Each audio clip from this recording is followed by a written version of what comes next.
So it's getting really nice in here. I'm excited to show you guys some more stuff. I am going to show you how the bunks are coming.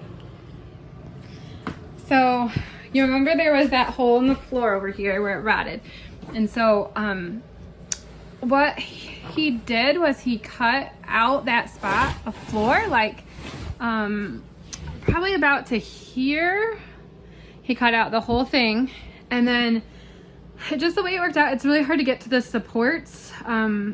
It was hard to get the existing floor over here that was still good. It would be hard to like seam that along the support under the camper. So the seam is actually under there where there's no support, and then it's firmly attached on the ends. So then we put this other layer of plywood, I think this is 1/2-inch plywood. We put another layer over top of it that does attach firmly to the supports on this edge. So basically we put in a new piece of flooring, pieced it in, then to cover the seams and give it more support, we put another piece the size of the bed here. And then you can see how we built the bed frame. These 2x4s they'll go into the wall, and then we went up from the top to go into those pieces. And then back here, so on this bottom one, we actually just screwed in from the ends, but then we talked about how that wasn't really as strong, and so we did it differently on the next level, but I'm not too worried about it. I think it's still really sturdy. And then we did the front the same way, and then we put the existing frame on. So he had to cut that down. He basically had to cut one end off of it and then put that piece back on. And we made it as tall under there as we could to still come right under the window. And so the mattress will lay up there and it fits great. And then the next level attaches on top and sits right here. And then I'll just put this under here for now. And then the nice part too is this doesn't look like a lot of space, but this 2x4 is just like the one on that side. So you do have a few more inches here inside for clearance. Like my 4-year-old could sit up in there, just bending his neck a little. He could sit up under there. So I crawled under there and laid down, and I think it's gonna be fine. And then the other beds are gonna tee off here, and they'll be all flat, so they will be able to share foot space, basically. That's how it's gonna work. And we'll have one here and one up here, and again one on the floor. So that's working out. I'll show you how we frame that in when we do it, because we're gonna frame in around this door. We're leaving those storage doors. I might put like some Velcro curtain or something over them, but we wanna leave them there because we gave up all of that space, all of that pass-through space, they call it, the storage space, when we gutted this. And so by leaving those doors there and having the floor relatively flat, like we will still be able to open that door and put stuff in here when we need to. Just pick the mattresses up and use this space if we need to. And then over here, this is where the water heater is and some wiring and stuff. So we have to leave that. I have a closet all designed to go up above here, and then it will lift off if needed so we can access that. And he's got a bigger end cut for this. So it's kind of gonna box in this new lid we made for it, and that'll pull up out of there when needed. And on this end, I said, hey, what if we built a couple boxes, like think like shadow box kind of things, and we inset them in the face of this. Like we cut a couple rectangles. We could have a couple little shelves there, like bookshelves. And Brian said, oh, I have a better idea. And he had found this piece that already has a door. It's upside down right now. It already has a door on it with hinges and a latch and everything. So he's just gonna take off that existing end piece and he's gonna replace it with this end piece. And then we will still build the boxes inside, but then you'll have a door on the front. We won't have to try to make it like nice clean edges around our boxes. So it might not make sense, but I'll show you later. I think it's just cool how we're piecing it back together with what we had. And then these boards are trim boards for the bunk beds. So I've got a coat of primer on those. And then they have some knots and stuff, so I'm gonna go ahead and fill those and sand it quickly and put the paint on. All right, just want to get a quick update before we start working today. So you can see the progress on the bunks. I'm not gonna try to do like a tutorial on how to do these bunks, but you can get the basic idea. Like we took the frames, we used the existing frames, or you could build ones like that. They're basically 2x4 split in half. And then we notched, we've been notching the 2x4s for strength. So we went around the door here.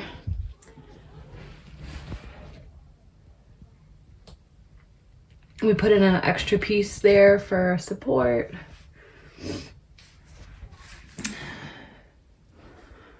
So just about done. Just got to put this one on and then we'll do trim. And then for the closet, he got the new piece on here. He got the plug put back in.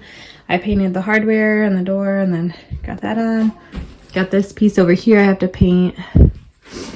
And then we're gonna put a lid on that will still lift off.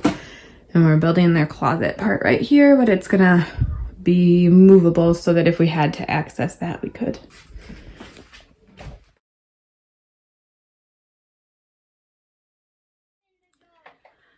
Okay, so it's the end of another weekend. It's a Sunday night and we're almost done. Sorry for the really loud beep.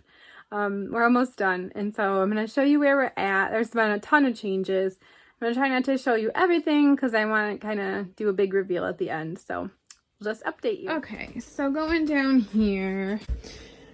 Okay, in here, the bunks are in. So 1, 2, 3, 4, 5, 6, and I've crawled under there. They're pretty roomy.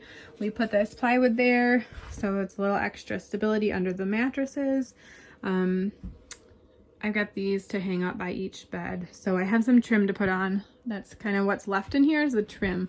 And then the closet, this is totally different than what I planned when I bought it. It's really hard to get in here well enough to give you a good picture of it. This is way different than what I planned. So I planned to put these tall and then to put them against that wall. So the opening would have been like over here from this side. And my husband played with them and he was like, well, what about this? Because it's a lot more light in here. You can still see out both windows. And what I was going to do, I was going to have them, like I said, face this way, and I was going to have the clothes rod up here. So it just would have been this short section of clothes rod. And with it being taller, they wouldn't have had a lot of length for their clothes, which would have been fine at this age. But like he pointed out, they're growing really fast. And so he brought one of his shirts out, it's still on the bed there, on a hanger, and he put it up like to the ceiling here, and it used all this space, and this was about perfect. And so we ended up going this route. And I said, well, fine, if we're going to do that, it stuck over this cabinet. Remember, we cut this cabinet off and we made it all nice. So I'm like, if we're going to do that, we need to fill that in so it looks like it was meant to be this way. So I have a piece of trim to put on here, and then this should look nice and custom and like it was meant to be here. We could have done Luan on this side. I still have to paint this. But we went ahead and did plywood so it's strong. And so I can put some hooks in here, and I'm thinking we can fit all 6 backpacks on here. So if they want to pack their backpack when we go, then they'll have a place to put it other than just in their bed. And then on the top, we did do just Luan, and we used the brad nailer to attach all of this. And I will paint it, but I'm out of paint right now. I ran out again. So that, and then these are 2 deep. So they each have 2 11 by 11 bins, and then their rodeo clothes, since we'll mainly use the camper for rodeo, their rodeo clothes will go up on the clothes rod. It'll be jeans and long sleeve shirts. And then in here, they can have things like socks, underwear, pajamas, and summer clothes, you know, shorts and tank tops and t-shirts and whatever. And so 2 bins should be enough for each kid. And let's see. So I could have gone with a dresser or anything here, but I really wanted them to have their own space. and I really wanted to make use of the space the best I could. And there was nothing that was this deep that had 6 spots. So I couldn't find anything like this to use this amount of space, to give them each their own space, and that was, like I said, deep enough. I found lots of sets of drawers, but those were shallow and there's no way to stack them. So with the bin system, we just got the 2 sets, put them inside in there, and then they'll each have their 2 bins. So I think this is going to work out really good. If you were just using your camper for the weekend, obviously you probably wouldn't need this much storage. Like, they could just live out of their backpacks, but we're hoping to travel, and who knows what there could be that we might want to live out of this for a little bit longer time. And so I just wanted to be prepared with space for all of our stuff. So I'm out here, it's a Monday night, and I'm out here putting up the map on the kids' wall. So I bought this giant map. I had this vision of the whole back wall of the camper being like a world map, and I just thought it would be really neat if they could lay there at night and, you know, fall asleep looking at all the places in the world that they could possibly learn about or explore. So I guess I'm a nerd, I don't know, but I'm going to show you what I'm doing. So this is what I got so far. I bought a giant map, and it came as 4 panels, like 1, 2, 3, 4. And so I actually trimmed it. You can see at the bottom there, it's trimmed. Because I thought it doesn't really need to go down under the mattress. This will be tight to the wall. And then by trimming it, I can actually stretch it, and we can get it between all 3 beds. So even the guys down there will get some. And it should go, I put it tight to this wall, and it should go within a couple inches of that wall. And so if it looks bad, I'll just put a piece of trim there, but we'll see. So I bought this stuff. It's like wallpaper paste, basically. I bought this to try to use so I didn't have to buy wallpaper paste and a tray and a brush and everything. And this really did not work well. I feel like this paper, it's really just paper. It's not very thick like I would think real wallpaper would be. And even though they said to use wallpaper paste, I don't think the paper is thick enough to handle that. So like you can see down here, there's like a wrinkle, which I'll fix. It'll be okay. But so I gave up on that right away, and I started doing just a regular old Elmer's glue stick. So that is what is putting this on the wall, because I honestly use these for everything. I really like them, and I find that they do wash off with water. So if like I needed to bring this down someday, I could shred it off of there, and then I could put, you know, warm washcloths up there, and that would come off, I think. So I've used it for other things like that, and it works perfectly. And so I got that one up, and now I'll do the next one. I'm so happy with how this looks. Look how this came out. It came out almost perfect. For length, and it's crookeder than I'll hang up there. So when I was up there and I noticed that, I was like, maybe I'll have to put a piece of trim just under the lights up there. You'd never know it was crooked then, but I'm not sure I want to do that, because then the lines of latitude would be gone, or longitude, whatever. I don't know which lines those are, but I'm not a homeschool teacher, I promise. Anyways, but then the numbers would be gone, so I don't know if I'll do that, but I don't think it looks terribly bad unless you really look. I don't know. What do you think? Okay guys, it is 11:51 on a Monday night, so I'm almost done, or I just finished the map, so I'm going to show you that. Okay, so the top, the middle, I decided to wrap that beam. And then the bottom, I wrapped that beam too. And then it looks a little weird there because there's the bottom 2x4 there. So the bottom of the map is actually cut and like folded on top of that bottom 2x4. But really, I don't think anybody is gonna crawl under there and be like, where's the bottom edge? Right? I hope. So yeah, I got the map done today, I guess. That's not much of an accomplishment, but it's not as much as I wanted to get done today, but I guess that was a pretty big project, so I'll take it. Yeah, it is looking nice. This is our camper. Yeah. Yep. And it's the best. Uh-oh. Oopsie, I'll put that back on. If this does go on. I'll help you. Yeah. Good job. So we've been in the camper this morning. So it is Wednesday and we're supposed to leave for rodeo on Friday. So we're trying to get done. I haven't had a lot of time to work on it, but I am working as I can. So today I'm patching the holes in the trim, patching the holes on the top of the dresser from the brad nailer. And then we're going to paint in here. I'm going to do the mattresses today because I have to cut some of them down and make some from some extra foam we had. So, and do the paint, do the mattresses, and then I'm going to try to do the floor because it's pretty small. It shouldn't take me very long. So we'll see how it goes. Yep. Goodbye. Hi guys, so I'm on the top bunk and I'm cutting down the mattresses to make them fit. So I'll show you that. Okay, so we have all this foam.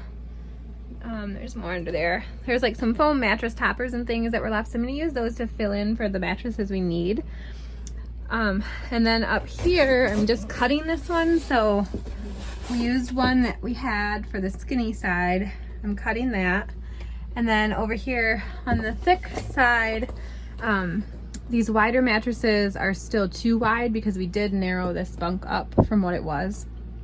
So I'll have to cut those for length to fit them here, and then I'll fill in with the foam ones. So I'm literally just taking a utility knife and I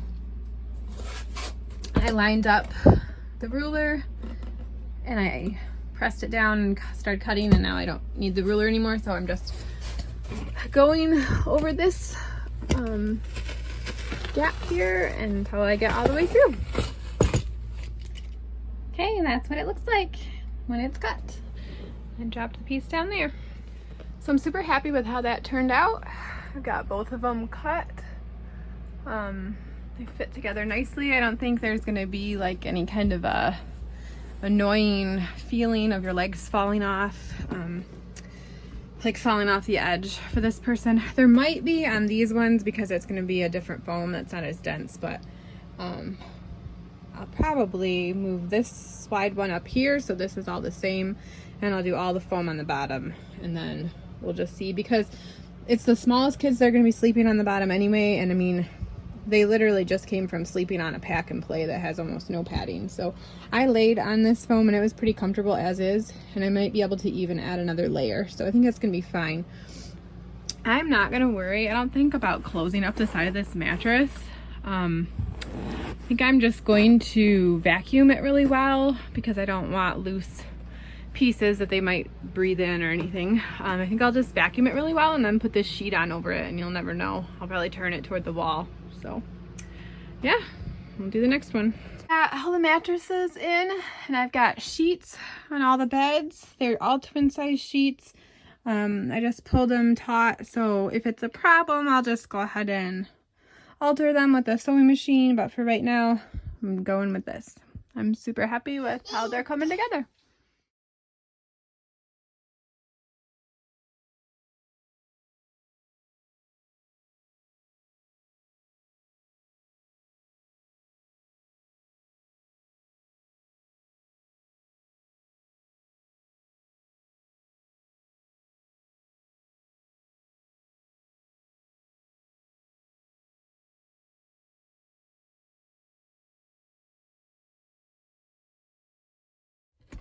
Okay, so I'm blinding you, but I wanted to show you guys that.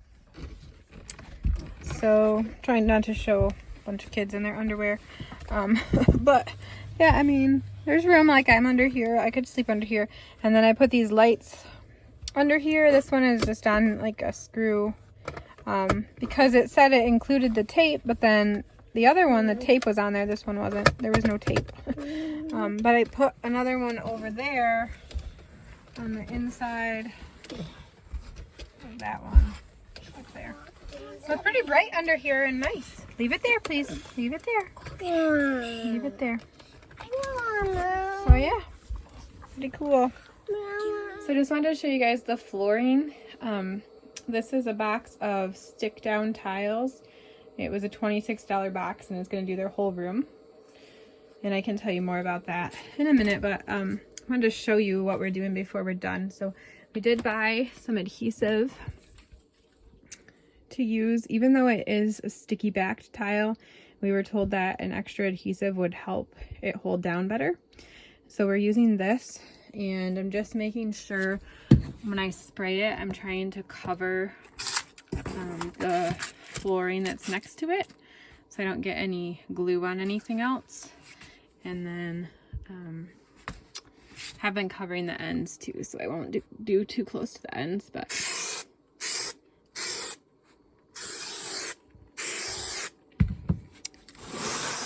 spraying that down. And then this is not like most adhesives where you only have a few seconds before it gets tacky. The directions actually say to wait at least a minute. They said 1 to 10 minutes you're supposed to wait for it to get tacky. So that's what we're doing, and then I'm just putting it down and obviously like staggering the seams so it looks right. And then to cut it, I have my cutting mat out here and just lining it up and just very lightly scoring the top. I'm not pressing down hard because then it will like move. Just very lightly scoring the top and then it'll break. So that's pretty cool. And so I have some quarter round to put on here. I just salvaged some stuff that we tore out and repainted it. So it's going to cover that little bit of a gap. And I have a piece to go over here. So I'm using a brad nailer to put this stuff on. And it hooks up to the air compressor. And so just kind of a little tip. Our garage is right there. And then there's some power cords out here by the flagpole. There's an outlet. And so the camper is plugged into that outlet. The air compressor is plugged into that outlet. And then of course any tools I plug in here are running off that circuit. And it's also the same circuit that powers the garage, which has a freezer in it. So, so it can overload the system. So if I'm gonna run the air compressor or a power tool, then I'm shutting the air conditioning and most of the lights off in the camper. And we're still having trouble sometimes. So just keep that in mind as you do your renovation. If there's a place you can plug in the camper or some of the tools that are on different circuits, that would be better.